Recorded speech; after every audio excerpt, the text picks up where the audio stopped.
Pakistan would respond much beyond the expectations of the initiators. तो अब उसकी एक एक इंच जमीन हमारी ब्रह्मोस की पहुंच में है और ऑपरेशन सिंदूर में जो हुआ वह तो सिर्फ ट्रेलर था मेरे साथ कि अगर भारत पाकिस्तान को जन्म दे सकता है तो समय आने पर वह, अब आगे मुझे बोलने की कोई जरूरत नहीं है। कौन रात के अंधेरे में हमले करते हैं, बुज़दिल रात के अंधेरे में हमले करते हैं।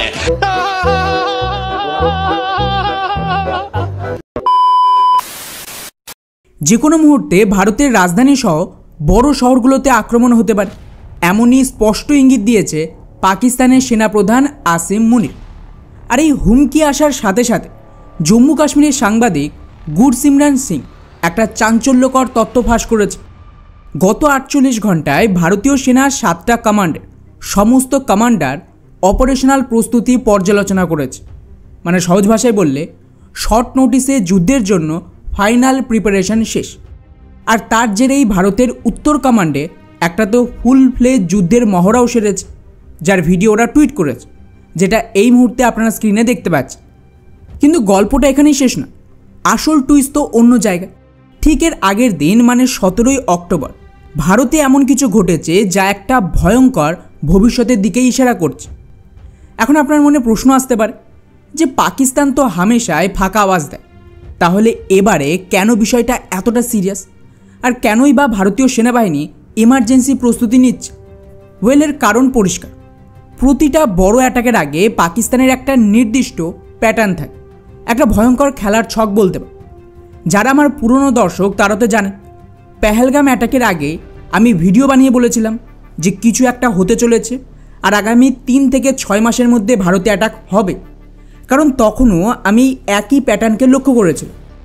আর কি সেই প্যাটার্ন? তো স্টেপ 1 পাকিস্তানের আর্মি চিফ আমেরিকায় যায়।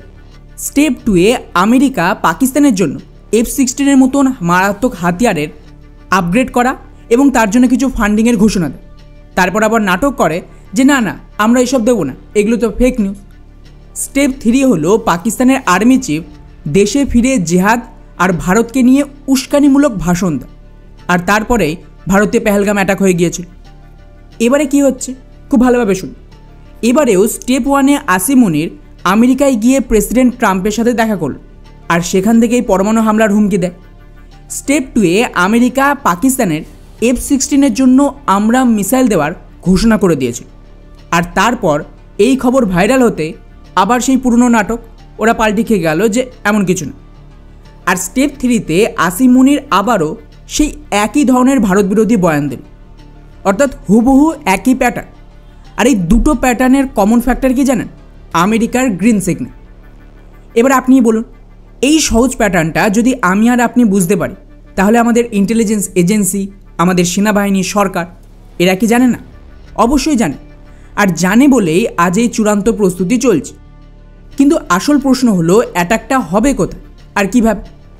ওয়েলের উত্তর লুকিয়ে আছে আসিম মুনিরের কথাতে। মুনির এবারে টার্গেট করেছে ভারতের অর্থনীতিকে। আর এটা প্রথমবার যখন পাকিস্তান সরাসরি ভারতের ইকোনমিকে ভাঙার কথা বলছে। কিন্তু কীভাবে? ভাবুন, আমেরিকা সফরের সময় মুনির কি বলেছিল তারা গুজরাটের জামনগরে মুকেশ আম্বানির তৈরি বিশ্বের সবচেয়ে বড় তেল শোধনাগারে অ্যাটাক করবে। আর যদি সেখানে হামলা হয় বা ওটা ডিস্ট্রয় হয়ে যায় তাহলে ভারতের এনার্জি খাতে বিশাল বড় ধাক্কা লাগবে। আর সেটা স্বাভাবিকভাবে ভারতের অর্থনীতিকেও নাড়িয়ে দিতে পারে। আর শুধু তাই না, কয়েক সপ্তাহ আগেই আমাদের প্রতিরক্ষা মন্ত্রী রাজনাথ সিং নিজে অ্যালার্ট করেছিল যে পাকিস্তান গুজরাটের স্যারক্রিক এলাকায় হামলা করার ছক কষছে। আর ভারত এর জবাবে করাচি উড়িয়ে দেওয়ার হুমকিও দিয়ে রেখেছে, কারণ করাচি হলো পাকিস্তানের অর্থনৈতিক কেন্দ্র। আর আমার পুরনো দর্শকরা তো জানেন যে আমি একটা ভিডিওতে মাত্র কিছুদিন আগেই ব্যাখ্যা করেছিলাম কিভাবে ডি-ডলারাইজেশনের পর ভারতের অর্থনৈতিক কেন্দ্র মুম্বাই নয় বরং গুজরাটের গিফট সিটি হবে। কেন সেটা নিয়ে আজ আলোচনা করব না, পুরনো ভিডিওটার ডেসক্রিপশনে লিঙ্ক দেওয়া রয়েছে, ওটা দেখে। এবারে পরপর ডটগুলো কানেক্ট করুন। আমেরিকা, পাকিস্তান সকলের নজর গুজরাটের ওপর। তাই এই সম্ভাবনাটা উড়িয়ে দেওয়া যায় না যে 2008-এর মুম্বাই হামলার মতো নাকি আবারও একটা ভয়ঙ্কর ছক কষা হচ্ছে। আর মাথায় রাখবেন 2008 সালে ভারতের ফাইন্যান্সিয়াল ক্যাপিটাল অ্যাকচুয়ালি মুম্বাই ছিল, আজও মুম্বাই আছে। কিন্তু ধীরে ধীরে গিফট সিটি তার জায়গা নিচ্ছে।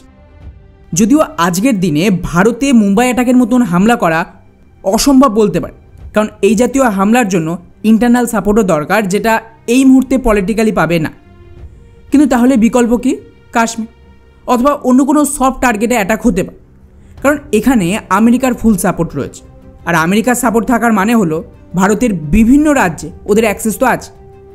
এমনকি ট্রাম্প নিজে তো গাজা সামিটে বলেছিল, আমার ফেভারিট ফিল্ড মার্শাল হলো পাকিস্তানের আসিম মুনির।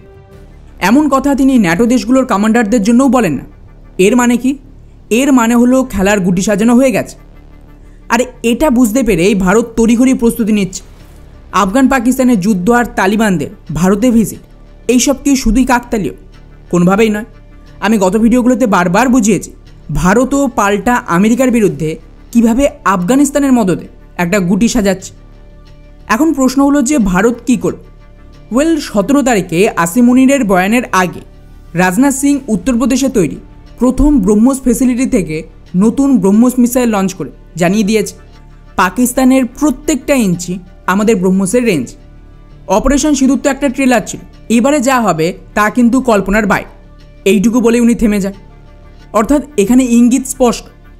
এমনকি সেই দিনই মানে 17 তারিখেই ভারতের deputy chief of army staff Republic নেটওয়ার্কে অন রেকর্ড দাবি করেছেন অপারেশন সিঁদুরের পার্ট 2 রেডি এবং আমাদের হাতে এমন কিছু আছে যা পাকিস্তানের সমস্ত হিসাব মিটিয়ে দেয়।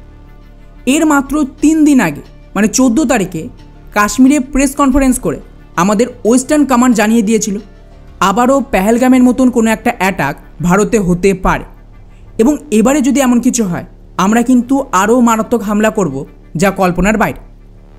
এর আগে গত 2 তারিখে আমাদের আর্মি চিফ নিজে ইউনিটগুলোর সাথে দেখা করে ক্লিয়ার অর্ডার দিয়েছিল, রেডি থাকুন, খুব তাড়াতাড়ি বড় সুযোগ আসবে পাকিস্তানের ওপর হামলা। ফলে রাজনীতির বয়ান আলাদা, কিন্তু যদি আমাদের টপ আর্মি লিডাররাও এইভাবে পাবলিকলি বয়ান দেয় তাহলে সেটা শুধুমাত্র স্লোগান না, সেটা সিগন্যাল।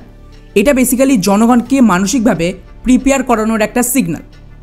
এবং এখন পাকিস্তানের আর্মি চিফের বয়ানের পর এটুকু কনফার্ম যে ওরা আমেরিকার সাথে মিলে কিছু বড় অ্যাটাক প্ল্যান করছে এবং আসিম মুনির আবারও নিউক্লিয়ার হুমকি দেয়।